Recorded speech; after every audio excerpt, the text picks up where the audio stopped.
Friday. Do you know where your bass player is? Of course you do. He's at his janitor job, sweeping floors like he should be. Just kidding. He's never going to get a job.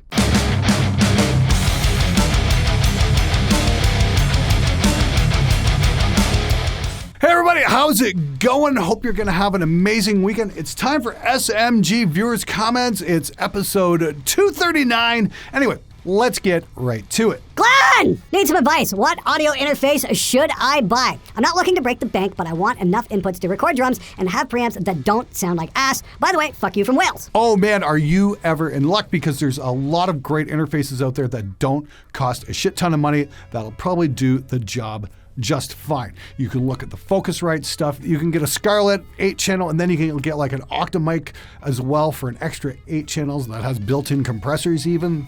Not bad at all. Remember, if you're not doing top level recordings, you certainly don't need to blow money on top level preamps because the difference is about that fucking big. No, I'm not making this up. The Claret series is really good. I personally am a huge fan of the Audient stuff. The ASP 808 and 880 are 8-channel mic preamps that are amazing, and you can hook them into an existing interface. Like I've got the RME Babyface right here that I'm recording this show into. It's got 2 analog ins, and then it's got an 8-at, so you can add an extra 8 channels for a grand total of 10, which should do your drums just fine. The Babyface, on the other hand, is a little under $1,000. It's a rock solid piece of kit though. It's one of my absolute favorite pieces of portable recording gear. You know what? I think I'm going to do a show on my top 5 favorite recording interfaces just to show off the different feature sets. What do you guys think? Is that something you'd like to see? I leave it to you. Leave a comment below. Speaking of sound checks, I absolutely love how sound guys at local shows don't even sound check you until 10 minutes before you play or even the night before. That way the audience gets to hear you at your worst before you can hear each other or anything is mixed. I also love a blatant disregard for what we want in our monitors, especially for in-ears, so I end up not hearing what I need to give my best performance either. Most venues actually don't allow for your own sound person, and trying to pay the sound guy has gotten us jack shit. Glenn, what's the best compromise? Oh man, I remember these days. You know, sometimes you'd get really lucky and get a great sound guy who knew his system, knew the PA, knew the monitors, and could really get you something great. Other times you just get complete dicks. I remember, we'd be doing jam nights at a bar called Rum Runners in Windsor, and we get up on stage and everything's great. And the band that got up after us, they were called Nothing Matters, and they were more of a hardcore band, except with a good comedy bent. And the sound guy at the bar didn't like them for whatever reason, so turned their monitors off on them.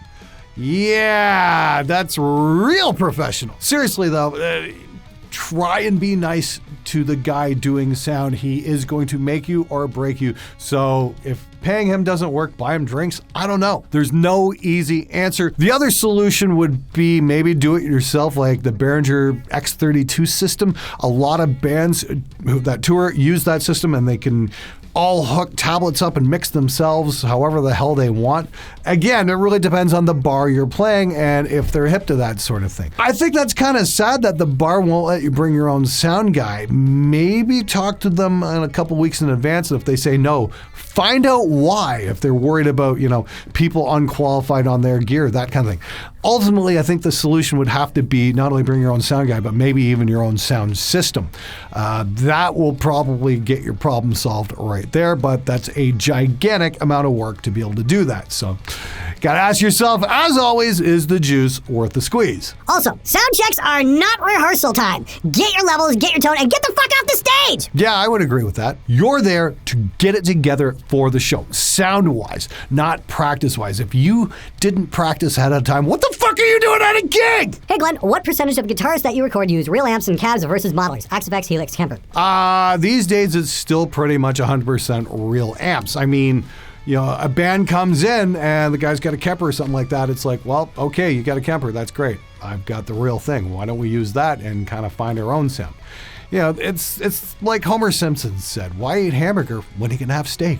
I'm considering recording on a budget. What's your views on recording with an audio unit such as Get Good Drums played on a mesh drum head to keep the dynamics of the drummer actually playing the drums? Yes, it will still be samples, but it'll still bring the dynamic characteristics of the drummer out, right? Also, send from amp to impulse to cab. PS, fuck you, Glenn frickin' Fricker. Oh, come on, let's be honest. You're going to get all the dynamics from the drummer, and then you're going to realize you don't want that and just dial those out, and then you're going to timeline everything. Not because you should, but just because you can. and everybody else is doing it. Okay, everybody, this episode is brought to you by 70,000 Tons of Metal, the premier heavy metal cruise in the entire world. I did that last month. It was absolutely fucking amazing. I had such a blast. Got to check out Epica, got to check out a couple Devin Townsend shows, Sans backing tracks, no less. He was awesome. Emperor played, never thought I'd ever see them live. That was pretty cool as well. We sailed like 4 days. We went to Cancun and back and just had an absolute blast. The people were awesome. The food was awesome. The bands were awesome. Got to see At the Gates. That was so freaking cool. I'm going to have information when the tickets go live for next year. So if you've ever been thinking about getting on 70,000 Tons of Metal, definitely keep your eyes peeled. I'll let you guys know as soon as I know something. Get on board. Get the tickets. They go super fast. You seriously don't want to miss it. 70,000 Tons of Metal. It is absolutely fucking stellar. I hope to see you there next year. Now it's time for... Get shit done. What the fuck is this video even about but a hit piece that you drug some kid down to just shit on his guitar? Hot take, Gibsons don't stay in tune. Well, at least we can agree on that last point. Glenn is humiliating his precious guitar he put so much work into, and he still smells like he got a day off on his birthday on a sunny day, and all neighbors, friends, and family members surprise him with cakes, presents, and a baby kitten. We need more people like that. Godspeed to you, my dude. Godspeed. Someone's got to tell it like it is. It won't stay in tune. Yeah, no shit, it won't stay in tune with that stupid tremolo system. Yep, it's definitely the tremolo system's fault. Guys playing with strings that are too thin. That side that won't hold tune, LMAO. I thought it was the stupid tremolo system. Will you guys make up your fucking minds? Tune that guitar, man. We tried several fucking times. It wouldn't stay in tune no matter what we did to it. That was kind of the underlying theme of the episode in case that was too subtle for you. Glenn! I'm trying to record vocals, but I keep doing something wrong and hurting my voice. Do you, or perhaps some vocalists who've recorded with you, have any recommendations on vocal coaches? Yes, I can think of two. First and foremost, Melissa Cross. She did the video called The Zen of Screaming. It's a DVD you can go buy. I've recommended this numerous times, and I've seen it turn total wimps into really heavy hitters in about 2 weeks. I mean, I've seen it work absolute fucking miracles. Another person I would recommend is Mary Zimmer. I believe she does some online lessons. Met her at the URM Summit a couple months back in Vegas. Really cool. Great, strong vocalist. Great vocal coach. You know what? I'd say look her up. Tell her I sent you. Definitely going to be worth your time. As a Dutch guy, I take offense. We're also good at cannabis and XTC production. And let us not forget all our world-famous DJs, which have the XTC Junkies rave when they press play on their playlists. That's where the real talent is. Hi, Glenn. Quick questions. What do you think about the Rode NT1A? Is it worth it? Also, what do you think about SoundShield? Tiny isolation booth around mid. Cheers. The Rode NT1A. Yes, great mic. I've got one. I got one with the pop filter package and all that, and I really need to finish a review on that at some point. But yeah, great mic. Actually, my very first condensers were a pair of Rode NT1s, which I bought back in like 96 or 97 or something like that. That was one of my very first trips over the border to go visit Guitar Center. It was a real big thing back then. Yeah, one of those NT1s still works. The other one we blew up in Dave Gould's kick drum on the first Woods of Ypres record. So yeah, it is what it is. Rode promised me there a few years ago that they were going to recapsule it, and then my contact kind of vanished. So I don't know if that's ever going to happen. It would be super cool if it did, though. But yeah, the NT1 was killer, and the NT1A is just a better version of it. So yes, run, don't walk. Follow the link in the description below. Get yourself one today. An absolute critical element of getting a good drum sound is to put fresh drum heads and tune them. Yes, you have to tune the bottom heads too. I had a drummer in my last band that relied on me, the lead guitarist and studio live sound guy, who tuned his drums for him, and he also used to say the bottom heads didn't matter. Oh man, yeah, the bottom heads are actually the most critical thing in my opinion. The top heads, yeah, they matter because you got to bounce off them and all that kind of shit. But the tone, the actual note that the drum sings is made on the bottom head. It is absolutely freaking critical. And you know what? It really doesn't surprise me that your drummer can't tune his drums, because most drummers can't.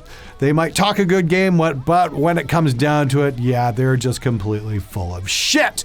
So for all you guys out there who do want to learn how to record live drums, learning how to tune the drums is a gigantic step in the whole process. I've been playing with the TuneBot the last couple of weeks. I think it's pretty neat. As always, a drum dial is a great way to tune your drums as well. You're not in the dark. There are tools that exist. I'd highly recommend getting your hands on them and taking a week or two, or maybe even 3, sitting down and really learning how to tune a drum set, because it's just going to make your entire life easier when it comes time to mix those drums. That is if the drummer learns how to hit properly. E-drums with custom recorded samples that we recorded in a studio, or E-drums with drumming VST, or just onboard E-drum kits. And no, landlord won't allow acoustic drums. Well, that sucks. It really depends on what you're going to do. Are you just going to time align the drummer? If that's the case, just fucking program it and save yourself the hassle. Hey Glenn, what do you think of the Marshall 1960A lead guitar cabinet for recording metal rhythm guitars? I've had one I've used for a long time live, but never recorded with it in a studio before. Great shows, man. Keep them coming. Well, if it's a standard Marshall 1960A, you might not get the results you're looking for because those have got like the GT75s selections in there. I recommend the Marshall 1960AV, which has their Marshall Vintage 30s. They're a little bit different than the standard ones. And that is a great cabinet. I had one for many, many years, and I sold it to Brandon Wright from Final Stage when I got my Mesa cab, and I've always been kicking myself ever since because it was a really unique sound, and I kind of miss it. But then again, here at the studio, I've got a Laney cab, I've got the PV Invective, I've got a brand new Coffee custom cab, which I haven't mic'd up yet. I've got a couple of Carvin cabs that I'm loading up with some WGS speakers. I've got an Eagle Pro XXL, and I've got a brand new Synergy cab that I'm going to be loading up with Amperian speakers. That's a brand new brand, and I'm going to get to debut them on the channel right here. I'm super looking forward to them because they're tuned for hard rock and metal. I can't wait to check those out. Glenn, did you experience the so-called keto flu at the beginning? If so, how long did it last? Hey, Paul, just a little off topic on the whole diet thing. For all you guys who are wondering, yes, I am down 50 pounds. Thanks to keto. It might even be a little bit more since the last time I weighed myself, but hey, it is what it is. No, I didn't get the keto flu because for like 8 months before I even started the diet, I cut out sugar out of my diet almost completely. No sugar in my coffee, no cereal with sugar in it, just no added sugar anywhere. And honestly, the withdrawal off that was probably way worse than just getting onto keto. I think I had one day when I started eating keto where I felt a little bit wonky, but I found Gatorade Zero just kind of helped replenish what my body needed, and I was absolutely fine after that. So that would be my advice. Quit sugar first before you think about doing keto. It's just going to make your life a whole lot easier. All right, everybody, that's it for this episode. I'd like to thank 70,000 Tons of Metal so much for sponsoring this episode. Seriously, it is so much fun. I highly, highly, highly recommend getting on board as soon as the tickets go live. You don't want to miss it. It's always a blast. Anyway, thanks so much for all your comments, questions, and please hit that fucking subscribe button. It just helps.